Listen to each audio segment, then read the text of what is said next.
A lot of people have been asking me why the sheep are having to wait to go back onto pasture. So I thought I'd share a couple of things here. This is what the ground looks like where animals, ruminants like sheep and cattle, have been allowed to continuously graze. They'll eat it down to the dirt and there'll be nothing left. And even though we're sitting in the middle of April right now, you can see there's some young shoots trying to come up here, but if there's animals here, those little shoots will not be allowed to grow up and produce a healthy stand of grass, because they have no self-discipline. If it's there to be eaten, they will eat it, and this is what you'll have. And so this little spot of ground right here, come June, July, certainly in August, when that sun is baking down, this spot of ground is going to be dry. All the moisture is going to bake out of it, and what little bit of vegetation there is going to die, or at least it's going to go dormant.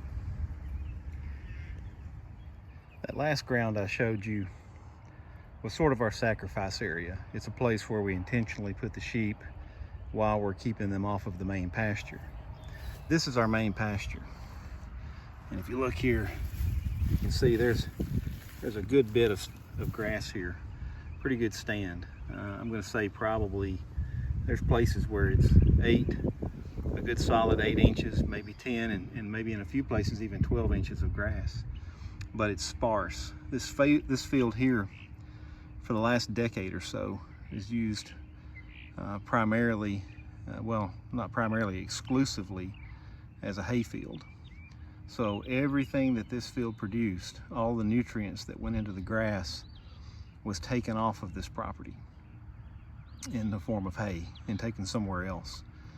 And there was nothing being re-added into this ground and this soil to keep it healthy and to keep it full of nutrients. So this past winter, we did graze this a little bit, down to about 4 inches, but we didn't want to take it any lower than that. So that was around mid-March, early March. I believe it was the 14th actually. So a month ago today, we took the sheep off this and allowed it to rest. And what we want is to see this come back probably 12 to 18 inches high, so that not only do we have tall grass, but we've got lots of the different varieties of vegetation coming through and getting a chance to get healthy. We don't want it to go to seed. It loses its nutrient value when it does that. And what happens when the sheep come in here, or cattle or whatever, and they eat down vegetation that has been in the blaze phase of its life. So it's through the sprout and it's into the youth of its life, and it's becoming basically a young adult. It grows really fast, and if they eat that and cut that off and snip it down to about 4 or 5 inches tall, it will continue to grow. It'll bounce back a lot faster than if you allow them to eat it all the way down to an inch or 2 high, and it'll stunt their growth if you do that. So what we want to do is get the grass and the other vegetation into that blaze phase of growth, of fast regenerative growth, and have them graze it at that time, but not too low, so that it'll stay in that blaze phase and just continue coming back. As long as we've got moisture and rain coming, it will continue to do that all throughout the summer. Now, if we go into a drought, situation will change, and we may have to pull them off for a time. And those are the things. It's a struggle right now. It is tough to not let the sheep come out here and eat this grass, because they would absolutely love it, but we would not be thinking long term if we did that. And this field needs to be paced a little bit. It's going to look a lot better in a year or two after these sheep have been through it in a rotational grazing fashion, and they have put their poop and their pee down on this ground, and the nutrients and the produce of this grass is not taken off in the form of hay, but it's put back into the ground and allowed to continue to get healthy. And the other thing that we want to see, I don't know if you can really make this out, but we don't want to see bare earth. So like here's a good example of where it's really thin. There's a lot of dirt exposed right here. So when the sun comes out later and the rains stop, this patch of ground right here is going to dry out really fast, and whatever's here is going to go dormant.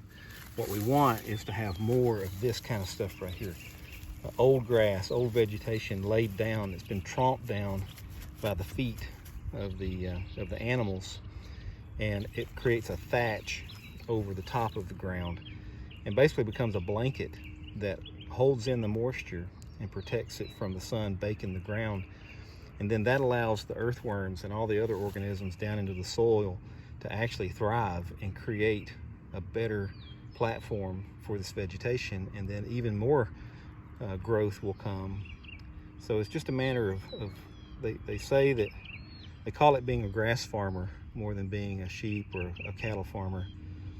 And if you grow the grass first, then you'll have something to feed the animals. But that's what we're trying.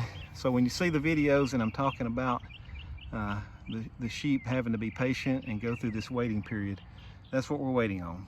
We're waiting on this field to really bounce back and the grass to be nice and healthy so that we can give them several days in a paddock at a time and not eat it all the way down to the ground, move on to the next paddock, and continue that rotation. So out of this 10-acre field, we expect to get anywhere from 20 to 30 rotations or paddocks through here, 3 days a piece. So that would be, you know, anywhere from 60 to 90 days before we're back on the first paddock. So that gives time for the grass to recover after they've already eaten on it, and also for the parasites to die.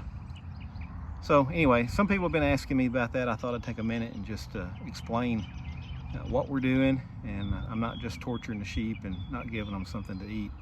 We're just having to backfill them with other resources right now until this can get to where it really needs to be. We're looking to the future and not living in the moment.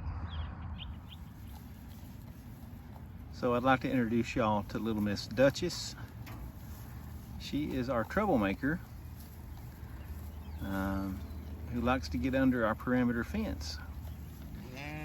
Her name has come up several times in the barn briefings, and I thought y'all might want to see an up close and personal video of her.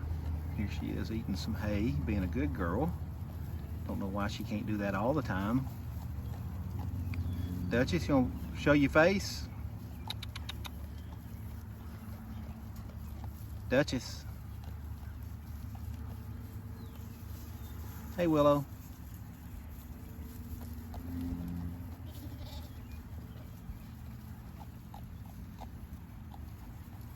I was going to show you Willow and Wilbur nursing on their mom, but she won't be still for them right now.